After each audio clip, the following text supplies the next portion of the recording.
আসসালামু আলাইকুম প্রিয় বন্ধুগণ। আজকে আপডেট নিয়ে আসলাম সৌদি প্রবাসীদেরকে নিয়ে। আসলে সৌদি আরবে যারা অবস্থান করতেছে বর্তমান, তাদের জন্য খুব খারাপ একটা নিউজ আসছে। তাদের জন্য না, যারা একামা একামা নিয়ে অবৈধভাবে কাজ করতেছেন, দালালের খপ্পরে পড়ে এখন খুব বিপদে আছেন, অবৈধভাবে কাজ করতেছেন, তাদের জন্য সৌদি সৌদি সরকার ফাইনালি কিন্তু নিউজ দিয়ে দিয়েছে। আগে থেকে সতর্ক করছিল অনেকবার, পরে ফাইনালি নিউজ দিয়ে দিয়েছে। ফাইনালভাবে একটা নিউজ করছে। এটা নিয়ে কিন্তু সৌদি ন্যাশনাল পত্রিকাগুলোতে অনেক নিউজ হয়েছে, সবাইকে জানিয়ে দেওয়া হয়েছে যে ফাইনালি নিউজ চলে আসছে। কি করছে এখানে এখানে মেসেজ দিছে কোয়া, যাদের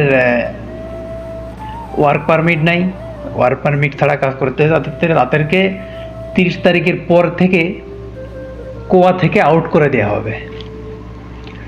কোয়া থেকে আউট করলে আপনি কী বিপদে পড়তে পারেন? কোয়া কী জিনিস? কোয়া হলো একটা গুরুত্বপূর্ণ জিনিস। কোয়া থেকে বের করে দেওয়া হবে, তখন আপনার কিন্তু ঝুঁকি থাকবে। আপনি এখানে যেতে পারবেন না, ওখানে যেতে পারবেন না। আবার আউট পাস নিতে গেলে একটু ঝামেলা হতে পারে, হয়তো জেল খাটতে হতে পারে। তখন একটা ঝামেলায় আছে আর কি। কি লিখছে? কোয়া থেকে বের হতে পারবে না। আরও অনেক কিছু লিখছে যে জরিমানা আসতে পারে। মনে করেন যে আপনি একটা আছেন, একটা প্রতিষ্ঠানে আছেন, প্রতিষ্ঠানে কাজ করতেছেন, কিন্তু আপনার কফিল আরেকটা। আপনাদের যেখানে যাদের এই ইকামা আছে, এরকম ইকামা কার্ড আছে, মনে করেন যে এটা একটা ইকামা কার্ড। এখন এই ইকামা কার্ড করেছেন, কিন্তু আপনি যখন আপনাকে একটা ভিসা দেওয়া হয়েছে 3 মাসের, ওই ভিসা দেওয়ার পরে আপনাকে একটা কফিলের সাথে সংযোগ করে দেওয়া হয়েছে।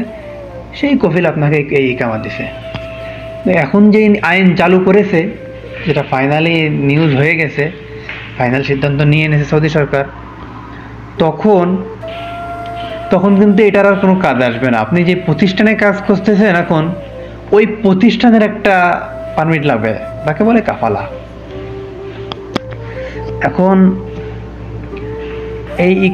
এই কামা এটাই থাকবে কার্ড, কিন্তু এর মধ্যে আপনার কাফালা লাগবে। আপনারা যেখানে যখন ওরা এই নাম্বার দিলে তখন আসবে যে কফিল মহাসা বলে, মহাসা কিন্তু আরেকটা দেখবে। আপনি এই ওয়ার্কে আছেন, এখানে কাজ করতেছেন, কিন্তু আপনার মহাসা আরেকটা।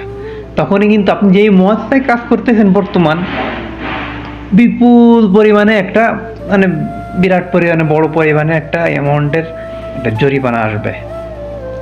এখন এই জরিমানা আসলে তো তারা তো নিতে চাইবে না, তখন তারা ফাঁসিয়ে দিবে আপনাকে। তো যাই হোক, আমি এখন যে সময়টাতে ভিডিও করতেছি, এটা হলো 29 তারিখ, এখন রাত 10টা বাজে।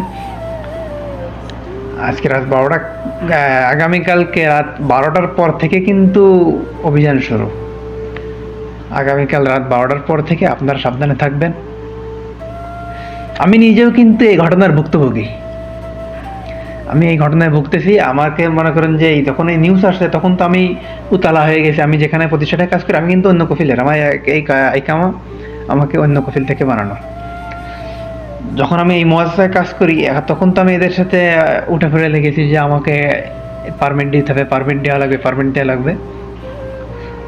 এখন পারমিট যখন দিতে গেছি, এরা যখন এটা করতে গেছে তলব, তখন আমার যে আগের কফিল ছিল, সে বলতেছে না আমার এখন, মানে তাদের তো নাটক টাকা নেওয়ার জন্য। সে বলতেছে না, আমার এখন এটা এক্সপায়ার হয়ে গেছে, এ হয়ে গেছে, তা হয়ে গেছে, এখন আমি এটা দিতে পারবো না। আমাকে এখন এটা করতে হলে টাকা দেওয়া লাগবে, 1070 রিয়াল দেওয়া লাগবে তাকে, সৌদি রিয়ালের। এটা দিলে সে পারমিট দিবে, সে পারমিশন দিবে। কারণ আমি তো মানে সৌদি সরকার জানে আমি ওই কফিলের লোক। এখন আমি যখন এখানে আসবো, সে ট্রান্সফার করা লাগবে। এখন সে করতেছে না, এখন এই টাকা দেওয়া লাগবে। আমি এখন এই টাকা তাকে দিয়ে তারপরে এটা পারমিশন করতেছি। মানে খুব একটা বিপদে আছি।